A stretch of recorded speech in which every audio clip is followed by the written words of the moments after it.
amid all of this, rapid growth that you've described and all this evolution, like, how does, I want to sort of circle back to this idea of, all along the way, the sell side, as represented in this room, has been there building their businesses. How is what you're doing going to affect, or should it affect, the decision-making that folks in a room like this are making about new products, about new markets? Like, how do you think about that? So I think everyone has an opportunity for reinvention in the business. So again, I'll go back 40 years. I started, no ETFs, minimal securitized product, minimal high yield bonds, no levered loans.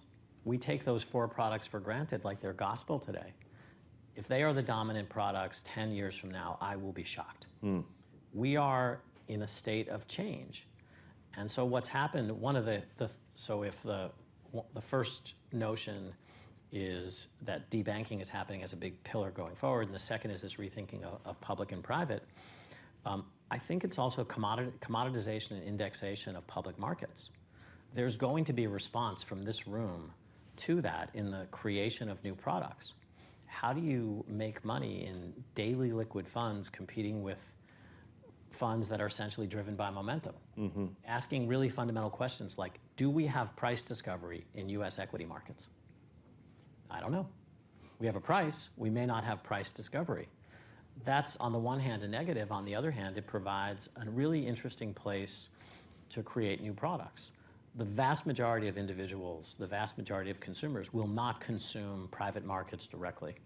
You will see firms like us partner with people who have long-standing franchises, who have built technology, who have built relationships, and we will offer products that are all access, public and private markets.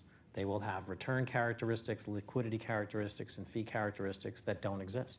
And for me, this is the exciting part of the business. We are responding to change, and just like we started a business and it's grown this big in 2008, we got this supercharge. I think our whole industry is just undergoing massive change, and people who continue to do the same thing and think rowing faster is going to work, I don't think that's going to work. Yeah. I think that wholesale change is upon us, and we will change the products, we will change the delivery system, we will change the risk reward, but some of the fundamentals don't change. We've positioned ourselves in a style. Purchase price matters. We are not in the asset management business, we are in the excess return per unit of risk business. And if you believe those things, you actually run your business according to those principles, and it's a massive effect on strategy.